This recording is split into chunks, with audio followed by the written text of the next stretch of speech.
everyone, my name is Selena Schulz. I'm a staff writer at NewReleaseToday, and I'm doing this fun little video about my editorial called Quit Doing This at Concerts.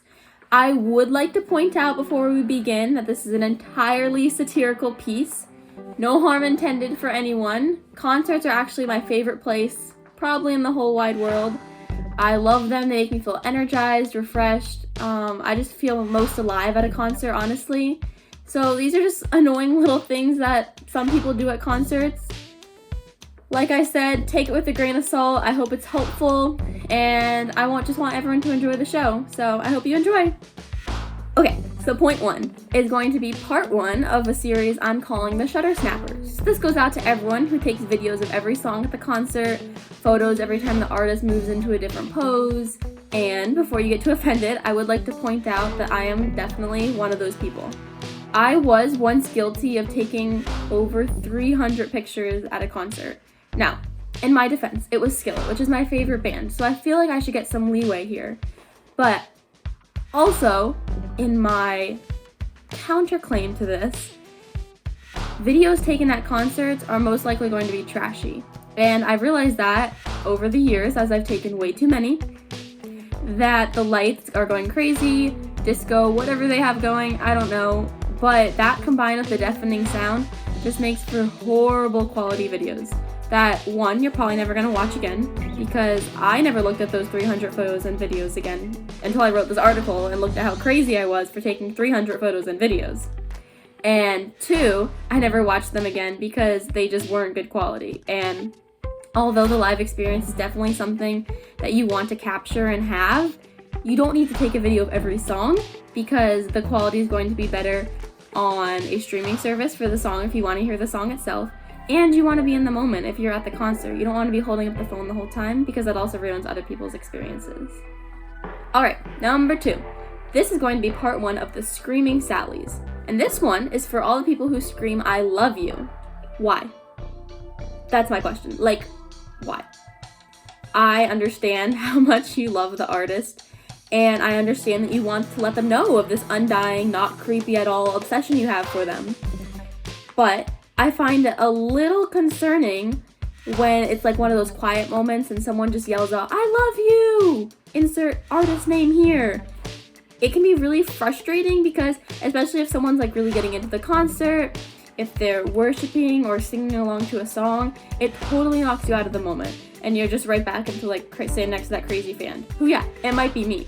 But I've learned not to scream out "I love you" just because it's kind of weird. So if you want to let the artist know of your affection, try and win a meet and greet. Or I would be happy to help you with other options. Just, I wouldn't suggest yelling out "I love you." Alrighty, point number three. So this is called the Disturbers, and these are the people who talk for the entire show.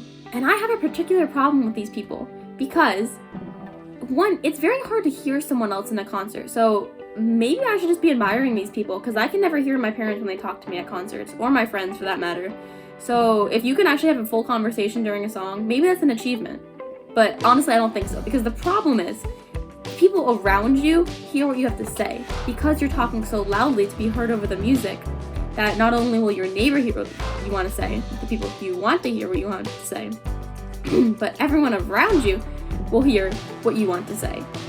So it'll start like at the beginning of a song, and you'll whisper to your friend that note about the fact that this is your favorite song, and they'll be like, "What?" And you'll do it over and over and over again. "This is my favorite song." "What?" And they can't hear you until 5 minutes later when the song is over, and they can finally hear you because it's a little bit quiet, and you say, "This is my favorite song." And it's not your favorite song anymore, and you just missed your favorite song because you were too busy trying to tell your friend that it was your favorite song. So I would suggest to keep the talking to a minimum and wait in the quiet parts. You can remember what you have to say. I promise you can. It's possible. And sing along to your favorite song, and then you can tell your friend afterwards that this is your favorite song. Okay, all those tall people. Oh wait, that's me. Yeah, it's kind of me too. I'm 5'5.5", I just found out.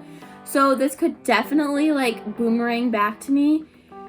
But being tall at a concert is problematic, and it disturbs the experience for others. And I can't tell you to go like shrink yourself. Honestly, I can't. If I would, I would. Just because, like, at a concert, if you're tall, you're blocking the view of all the other poorly short people around you. And although, as we've said, I am tall, I have some best friends who are very short. And it hinders their concert experience. And yes, I know this sounds like a joke. And it is, obviously. But it truly does ruin the concert experience. So if you could find a seat, that would be great. If you could shrink, that would also be great. And if you can't do any of those things, I guess I'll just have to get over it. Alright, all you shutter snappers, this is going to be part 2. This one is about social media. So, everyone who brings their phone to the concert and decides to check Instagram, Snapchat, Facebook, Twitter, all the other thingies that I probably missed, not a smart plan. Here's why. If you're standing, checking your social media feed, I, behind you, being tall, as we discussed in the last point, can see your phone. And I can now see your Instagram feed. And I don't know if that's a problem for you, but it is a problem for me, because then I get so distracted about looking, oh my gosh, she follows this influencer. What is that influencer doing today? That I get distracted from the concert. So yes, I am blaming your phone for my distraction from the show. Maybe it's not your fault, but it's also distracting you from the show. And who knows, the show could actually be better than the influencer's latest post. Just a thought, you might want to try it out. Normally works out pretty well. Hey, all you screaming Sallies, it's part 2. This one goes out to everyone who yells out song requests in the middle of a concert. And I especially love the people who come to concerts and they only know one song and it's the band's most popular song, so they decide to yell out the band's title of the most popular song between every song until the band inevitably plays it because it's their most popular song. The problem here is that bands make a set list before the show. Me, being in the music industry, despite my minuscule role and all of the amazingness that happens in this world, I know that they make set lists before the show. That being said, I normally get one afterwards, but I do know that they make one before the show. And you screaming out the song requests in the middle of the performance is not going to change their set list. Disclaimer, it might change their set list. I have seen it. It has been done. Someone yells out a song request and they miraculously decide to take your request. And they jam it into their set list, and they might not play the whole song, but they play the chorus, especially if they like that song and they haven't played it in a while. You might get lucky. If you get lucky, let me know. And disregard this completely because that's really cool. But if you don't get lucky, or if you don't want to risk being lucky and you think you might be ruining other people's experiences, because you might be, don't yell out a song request and just sit there and enjoy the show. And if it's the band's most popular song, it'll probably come on. Don't you worry. Alrighty, this is the part 2 of the blocker section, which we went over in the being tall area, and now we're talking about the hat area. So, I would like to point out before I start on this little topic that I want a hat too. I desperately want one of those cool hats that everyone wears. I don't think they're cowboy hats, but they're some kind of like hip vibe hat that everyone seems to be wearing nowadays, and I don't have one, and I'd like one, but stop wearing them to concerts. Please, stop wearing them to concerts. The hat is blocking everyone else's view.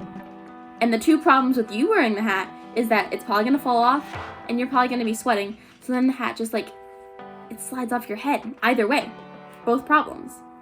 So save your hat for a nice picnic, or church, or literally anywhere except a concert. I love those hats, I promise, I really do. If anyone wants to buy me a hat, I will gladly take it. But I just don't think it's in your best interest and the interest of others to wear one to a concert, especially if you know you're going to be jumping around. Point number 8. All of you passive-aggressive people at the concerts who sit there in your little foldable chairs with your hat down across your face, a miserable frown spreading down your chin, and a soda in your hand because apparently the artist isn't enough to make you stay awake, you have to have the caffeine too. This goes out to you. Please stop. If you don't want to go to the concert, don't go to the concert. Don't buy a ticket for a concert that you know you're not going to like. And if you get dragged to a concert, I'm very sorry, but normally concerts have lobbies. You could go wait out there. If you seem like you're going to fall asleep, go buy some more caffeine. It'll wake you up. And concerts, it's just a one-night thing. if you're there with someone who loves the band, suck it up and enjoy it for them. It's a great experience, even if you don't like the band. Concerts are just like this haven of energy for me, and I know it's not like that for everyone, but if you could just try and understand that for the few hours that you're there, I would personally appreciate it, because seeing your miserable look doesn't make me have a good time. So turn that frown upside down and have a good time. I promise if you try, you just might have fun. Alrighty, point number 9, we're doing the opposite of passive aggressive. We are now pushy aggressive. These are the people who push their way up to the front. I love you not. I love that you push everyone out of your way just so you could get a front row seat that you didn't pay for. Not. Yes, this may seem a little harsh, and it's just a very unappreciated act when people are pushing you, because it hurts. Especially in, like, if it's general admission, people are stepping on your toes and elbowing you, and yeah, it might not get that crazy at Christian concerts, but it still really hurts when you push other people. And I get it. Sometimes I can't afford VIP tickets, or I don't win the meet and greets, and we're just not that lucky because the radio stations don't like us. I don't know. I don't know why I don't win stuff. But when I don't, I try to suck it up and enjoy the concert from where I am at. Because you're there for a reason, and maybe you could get some better pictures, a better experience. You could meet some of the people around you. I don't know, but I'm sure there are some advantages to being in the back that's not just sitting in the nosebleeds. It's not always that bad. And I would like you to consider that if you were in the front, you wouldn't want people nudging you, not even nudging, pushing you out of the way so they can get to the front. Just let them have a good time, and maybe you'll have better luck next time. I'm right there with you. Alrighty, last point, number 10. Yay! This is for all of you singers. Yay, the people who know every lyric to the song and they belt them out in a continuous chorus of oohs and ahs and words. You're not as good a singer as the artist. It's a fact. I'm so sorry, but we are there to see the artist, not to see you. And you are there to see the artist, not to see yourself. All this finger pointing, I'm just trying to make sense of this here, because I don't understand why you're singing so loudly that I can't even hear the artist loud and clear. Okay, but in a moment of forgiveness, I take back everything I've said. I do. Go ahead, sing along. Belt it all out. Belt it at the top of your lungs. Go for that high note. Are you taking a video? You should be. You should be marking this moment in history, because when you watch it over later, all you're gonna hear is your singing and not the artist. And I guess the only problem here is you can't say I didn't warn you. Alright everybody, thank you so much for watching this video. I hope you enjoyed it. Please go read my editorial on NewReleaseToday.com. And while you're there, check some other stuff out. We are the largest Christian music website online. We have a hub for editorials, articles, news, devotionals, anything you can think of in the Christian music world. We got concerts, lyrics, information about all of the above. So yeah, go check it out. You won't be sorry. And I hope you enjoyed this video and it helped you a little bit, and blessings to you all, and I hope you have a great concert experience in the future.